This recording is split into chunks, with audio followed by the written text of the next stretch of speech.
Naam, naam.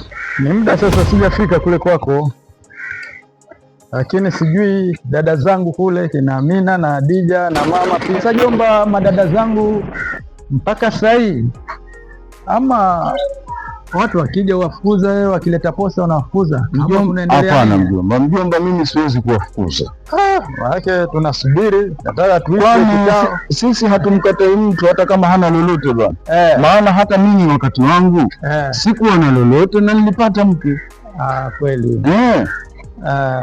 Sawa bwana. Sasa mjomba, vile tumeongea hii habari ya posa, ndio maana nikakumbuka yale mambo yangu yale yaliyofanyika kule Vanga. Naam mjomba. Kwa sababu mjomba, mimi nilikuja vizuri nyumbani, ndio nikalia pale ya kwamba utafute wazee wenzako, ndio ili tuandamane, ndio tupeleke posa kule Vanga, ndio na ukafanya hivyo vizuri kabisa, ukapata watu na tukaenda. Ni kweli, na mimi naona sherehe ilienda ikafanyika vizuri kabisa mpaka tukamaliza, jambo ambalo mpaka leo hii sielewi nilikosea wapi kwa wale wazee wa Vanga mpaka wakaninyima yule binti yao. Kwani nilikosea wapi pale jomba? Mjomba, wajua mimi nilisahau kidogo kukuelezea kwamba kule Vanga ni uswahilini mjomba. Na uswahilini kule, uswahili wao uko mwingi zaidi. Kukwambia hivi mjomba, tulipofika kule sisi tulikaribishwa vizuri kabisa, tukapewa na chakula lakini sasa kile chakula kile na wale samaki ni kwa wale wa samaki wa nazi, hususan yule samaki wako yule wakati wa kula mjomba, wale walionipa mimi. Sasa yule samaki uliopewa wewe, yule samaki wakati wa kula wewe ulimla ukamgeuza.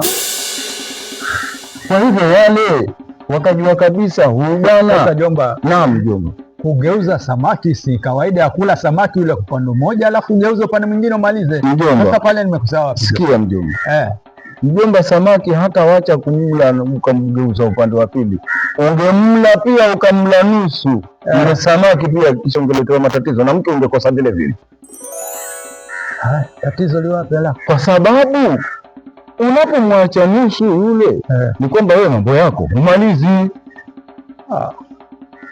Yule samaki ukimla upande huu tena umgeuze tena upande wa pili, ni kwamba wewe wakakujua kabisa kwamba wewe binti yao pia utakwenda mgeuza. Kumgeuza nini? Maanake wewe wabadilisha mambo, wageuza mambo wewe mjomba. Kugeuza samaki, kugeuza mambo ni kwamba ukimgeuza samaki wakati wa kula na mambo pia wageuza vile vile. Wale wazee mambo zao magumu kweli wale nao. Ndizo mila na desturi za Vanga mjomba, uzielewe. Yaani samaki tu kula samaki basi kunanisababishia mimi kukosa mke Vanga? Naam mjomba, kule Vanga kuna mila nyingi za uswahili. Kuna mpaka glasi, mila za glasi, mtu akuwekee maji maji yakifurika mjomba, yale maji hustahili kuyanywa. Sababu kisa nini? Naam, kwa sababu ukiyanywa utakuwa umekubali matusi, anakutukana yule. Sheria kama una hekima akishakujazia yale maji yakifurika, mregeshee bwana, mwambie haya maji nahisi kama yana uchafu ndani. Basi kupokea yule anaelewa yule. Watu wa uswahilini mjomba wanajua sana. Akishapokea ile glasi atajua kwamba huyu mtu amenifahamu vibaya, basi anaye atasema hauchafu ni kidogo tu, atapunguzia chini ile glasi, yale maji arudi chini ndio akupatie. Sasa mambo madogo madogo kama hayo ni ya nini mjomba? Sione mambo hayo magumu hayo. Mila zao na desturi mjomba. Na wewe ulikosa mke kwa sababu hiyo tu mjomba. Basi sababu ndogo tu sana jomba. Sasa wewe unaita ndogo mjomba, lakini ile sababu si ndogo kwa wao. Mkubwa ile, maanake kule uswahilini. Sasa tutafanya nini tena sasa? Mjomba kule hakufai tena sasa. Yaani ndio amekwisha yale bana, pa kule ndio ulikosa mke. Ndio ni basi na hutopata tena mke kule.